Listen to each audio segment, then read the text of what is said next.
Hello gang and welcome to Displaying-Model-Behaviour, the Earth's mightiest video podcast. There's a whole bunch of news out there, not just toy news. So I'm going to tell you about a few different things that are happening in the world today. If you want to go straight to the toy news though, you can do by going straight to the timestamp down below. But for everyone else who wants to keep pushing through, Dave, don't stop. You've got to be like a great white shark, man. Keep on swimming. For everyone else who wants to hear about everything else, well, you can do right now.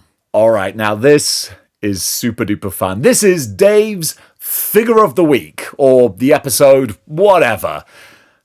Mezco Toys, they're expanding their Rumble Society with Doc Nocturnal's butler, Woodford, who of course is an anthropomorphic frog, because why not? I love how bonkers Mezco go with their Rumble Society. This is no exception, but also kind of fits perfectly with the sort of narrative that they've put together for the Rumble Society. Like, it just kind of works in this weird gothic kind of world that they've created. And this guy looks like so much fun. I don't need him.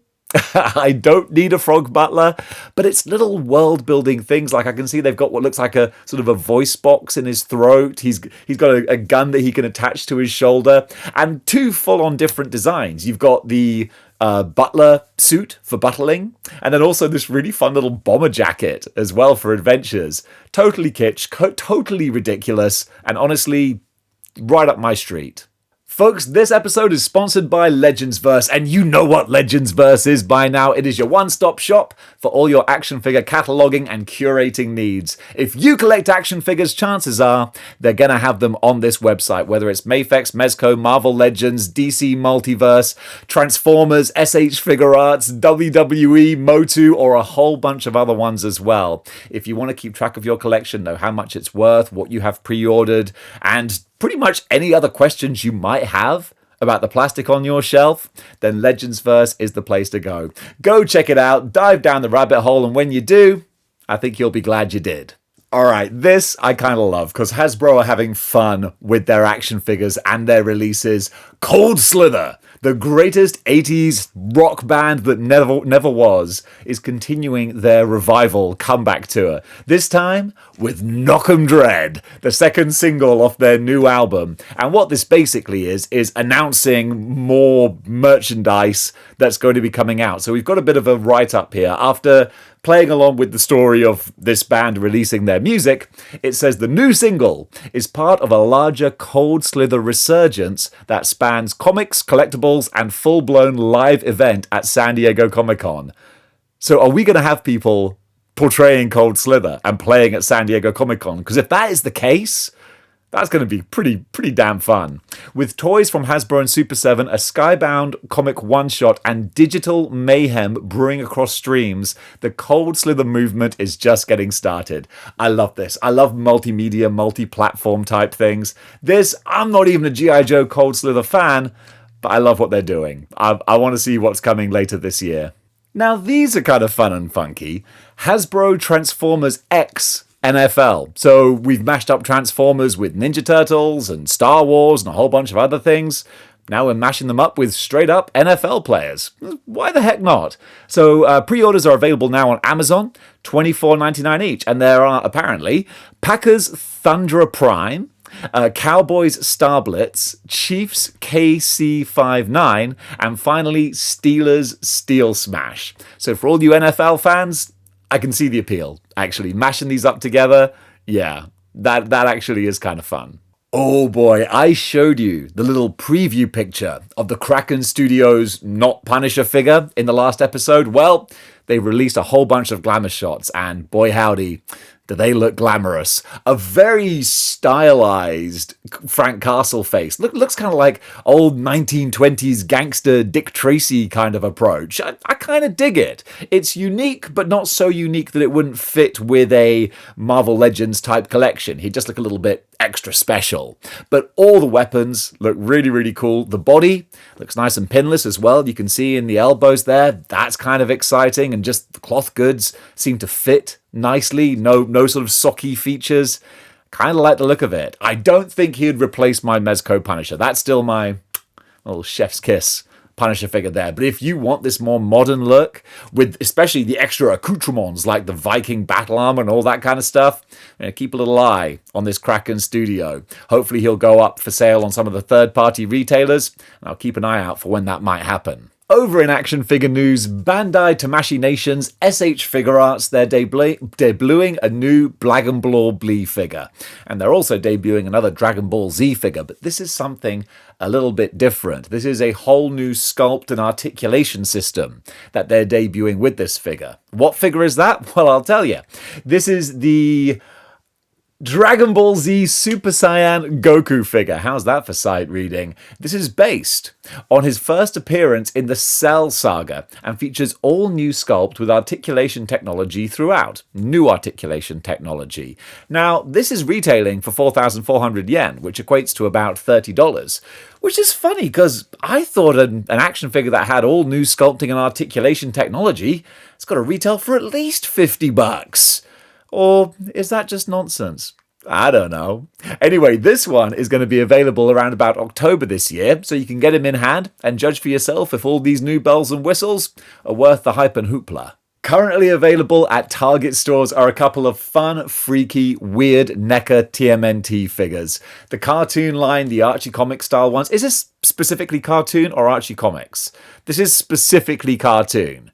But they're always weird, wacky, and wonderful, and these guys are no exception. So we're getting Tattoo and Worm. I say worm because it's spelt with a Y, so it sounds very Scottish. You gotta go get a worm. I don't know why I hear worm in a Scottish accent. I've heard it from something. A worm. Who knows? I digress. But hey, it's more Neca TMNT. They look really fun, bright, colourful, and crazy. That's what you come to expect. You can pick them up from Target right now. Super 7 have a couple of their favourite franchises up for pre-order on Target right now. We're getting some Thundercats and also some Godzilla. So let me tell you exactly what they're putting out there. So there's a new release of Thundercats Deluxe 7-inch scale figures and 2 Godzilla 5.5-inch scale figures. So for the Thundercats, it's going to be the second wave of deluxe figures. So we're going to get Tigra, who honestly was always my favourite. One of my earliest childhood memories that still sticks with me is like a kids don't do drugs type episode. I can't remember the exact gist, but Tiger got addicted to something, and the moral was like, kids, don't eat the weird plants. Does anyone else remember that? I know I do. And then also Chitara, who was also one of my favourites. For reasons. And then there's the new Godzillas. Godzilla from Godzilla -1, which I actually showed to my sister the other day, and she was like, ugh, it's going to be another stupid monster movie. And then she was in tears at the end, and I was like, ha ha, got her! It's such a good film. And then also Burning Godzilla as well. So some fun little releases up for order now on Target, courtesy of Super 7. SH Figurarts are also doing some deep-cut Japanese stuff that I don't know much about, but I know that some of you do. So this is SH Figurarts Gozu Wolf Sentai Ring Limited Edition. I know that means something to someone. So here we have this series #1 Sentai Gozo Gyua. This Gozo Wolf comes with a limited edition Sentai ring along with other bonus parts. So pre-orders are open April 25th and should be released around about October. Now this is one I do recognise, even though I never played any of the Yu-Gi-Oh games or anything. Again, by the time that came out, I was a grizzled, grown-ass man. But I do recognise the design, and I always thought it was kind of cool and very unique. So again, from SH Figurarts, Yami Yugi. I didn't know that was the name of the Yu-Gi-Oh character, but now I do. So this is going to be up for pre-order on April 25th, just like the previous figure, and again, going to be releasing around about October. So according to the write-up here, what it looks like, this guy hasn't been done before. He's been in high demand. At least he hasn't been done by SH Figurarts. It says, from the series Yu-Gi-Oh! Duel Monsters, the long-awaited Yami Yugi is joining the SH Figurarts line. Yami Yugi comes with amazing bonus parts as well as effect parts for Holy Barrier Mirror Force. Again, means something to someone. One more from Tamashii Nations, a new Chainsaw Man, this time from a Chainsaw Man movie, I think. This is the Reze arc. So Tamashii Nations, Chainsaw Man, the movie, Reze arc. So a new version, which looks a lot more badass, even more gnarly. I never got the original, and I was always tempted to, so maybe it was worth holding fire. Might have another bite at the cherry with a more wicked-looking Chainsaw Man. I do love the aesthetics of this figure. He's going to be up for pre-order on April 25th and releasing around about October later this year. So yeah, looking at these pictures here, oof, yeah, wide open shirt, going crazy, tongue flailing. This is a pretty badass looking Chainsaw Man. I'm going to keep my eyes on this one. Man, it is a busy time for SH Figurarts, doing more characters that I don't know. So this is from Mobile Suit Gundam, also known as Red Comet. Char Aznable is joining the SH Figurarts line. So yeah, just like all the others, up for pre-order April 25th. I'm going to be releasing around about October. But honestly, yeah, I've never been a Mobile Suit Gundam person, so I've got no idea who it is. They do look kind of funky though. Kind of like an anime version of a Warhammer 40k type character. I think it's the big gold eagle type crest. I don't know. Either way, I kind of like the aesthetics. And sticking with Yu-Gi-Oh, but this time going over to Revoltech, they're doing this Yu-Gi-Oh Blackluster Soldier. No idea who this guy is, but looks very ornate and detailed armor. I think Revoltech are going to have fun putting this guy together, and hopefully we'll have some more pictures soon. Sorry, words are hard today. Can you tell? We got some sneaky peeks of some new Jax Pacific, not Jax Specific, some Jax Pacific little video game action figures. So from Golden Axe, we're getting Gilius Thunderhead and Revenge of Shinobi from Shinobi, of course. These are like little 4-inch figures. I was a bit disappointed when I saw them because I thought we were going to get like 1/12 scale Streets of Rage figures, but that wasn't the case. Nonetheless, though, these were shown via a Discord user whose name is not listed here. And yeah, just goes to show you that these are going to be coming out and hitting store shelves pretty soon. So for you 80s and 90s retro gamers, myself included, you might want to pick these up. For the collector who has everything, well, you're about to have $3,000 less in your bank account if you want to get a 1/3 scale, hyper-realistic Stellar Blade character. They're doing Eve and Tachi. Not played Stellar Blade before, and honestly, I don't know if I'd want these in my room because they look a little bit too real. Kind of like a Terminator statue I was talking about a while ago, where they're so big, like 1/3 scale, it just looks like a little person and looks kind of just unusual. But that face, like, that's so Uncanny Valley. It's amazing. I mean, hats off to him, but yeah, I think that's just a little bit, I'd be a bit uncomfortable. And also I'd be like, put some clothes on, love. We're going to have company over in a minute. So $3,599. Woof! Pre-orders available April 18th. And yeah, so, and will be priced, I'm sorry, $2,199 for one figure. And then $3,599 for two. So hey, you might as well get two.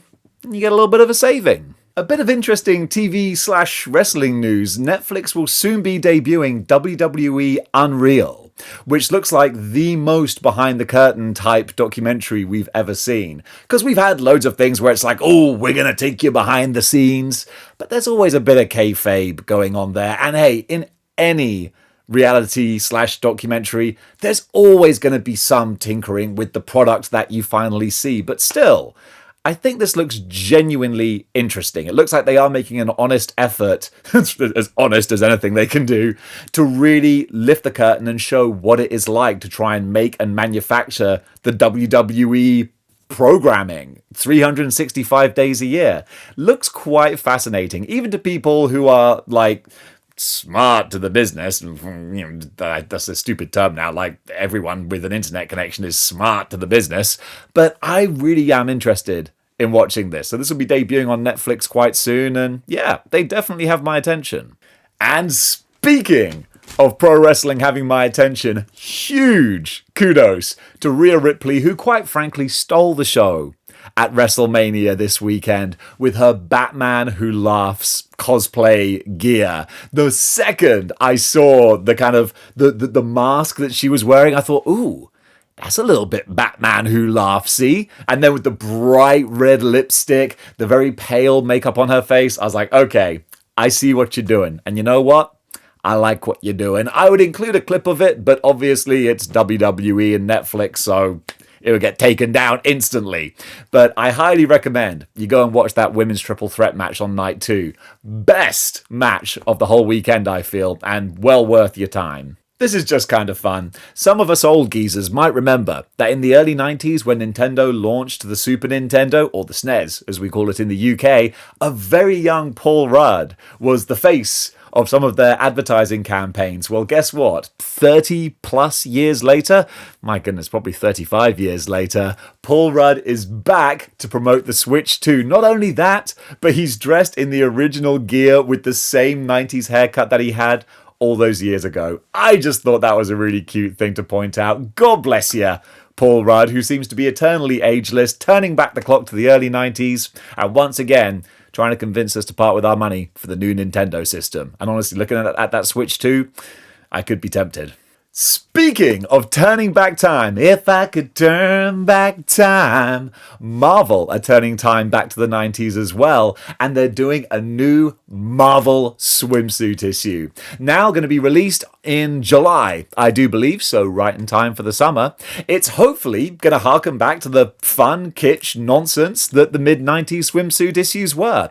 Just a whole bunch of pin-ups of the Marvel characters on holiday or on the moon in Madripoor. Goodness only knows what they're going to be up to this time around. I just love the fact that we're doing it. And I hope that they go super silly and super cheesecake and totally over the top. They probably won't do, because it's 2025 and people try to act like we don't like those things anymore, even though we do. So they definitely have... There's a lot of things that have my curiosity this episode, and that's one of them. So yeah, roll on July. I look forward to enjoying the Marvel swimsuit issue, just like it's 1995 again. One thing that flew under the radar for me at Star Wars Celebration, I'm sure everyone else saw it, but they announced the Darth Maul TV show, animated series. This is going to be a lot of fun. Darth Maul is a character that never really got his due in the actual live-action movies, and of course they then resurrected him in all the ancillary media because people were like, this dude's awesome, why did they kill him off in just one movie? Well, now he's getting his just desserts. So even though they have wrapped up his story, haven't they, in the Clone Wars cartoons or Rebels or whatever, there's still a whole bunch of life and nefarious deeds that Darth Maul got up to, and we're going to see them in animated form. And things like Star Wars Visions, they've been real pretty. So a whole bunch of badass Darth Maul themed animation? Yeah, sign me up.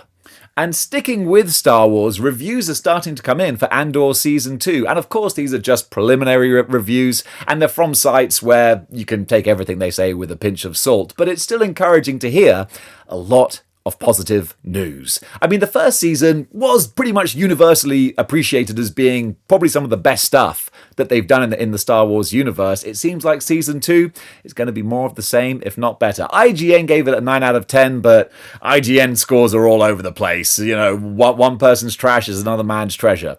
But still, for someone who's only kind of mildly interested in Star Wars, it's nice to know that there might be something pretty darn genuinely good right around the corner. A bit of random movie box office news to kick things off with, because what the heck, why not? Turns out Minecraft, that I think a lot of people understandably thought was going to be this bomb that came and went, and who the heck wanted to watch this bizarre thing? Well, it turns out everyone wanted to watch Minecraft, because it's just blowing away records left, right, and centre, well on track to be the most profitable video game movie of all time, which is just baffling and bonkers, but also makes me realise that, wow, my finger is not on the pulse. What I am with is not it. And what the kids are with is clearly Minecraft and chicken nights. Is that what it is? People were going mad in the cinemas for people riding chickens. I don't know. The world is a strange and scary place.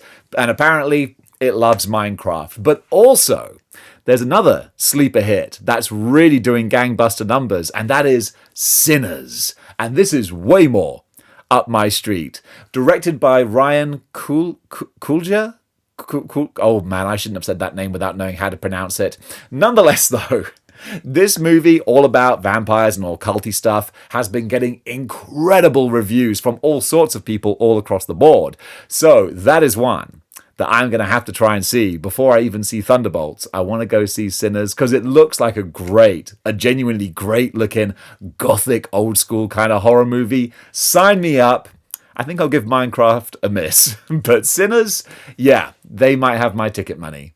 And folks, that does it for Good News for today. Thank you so much for watching. What did you think about the items covered? Comment below and let me know. And if you like what you see here and you want to see more, then you know what you gotta do. You gotta join the 6-1 Clicks by clicking the like, share, and subscribe buttons. And if you want to go one step beyond in supporting the channel, then you can do by grabbing a Model Behaviour channel membership. By getting one of those, you can take part in the daily live streams that I do for the entire Model Behaviour community, where we talk about everything from action figures to pro wrestling, comic books, movies, life, love, relationships, and all points in between. It's my favourite part of this channel, and I'm so grateful for all the people who are a part of it. So gang, thank you so much for watching, and until next time, keep displaying model behavior. Big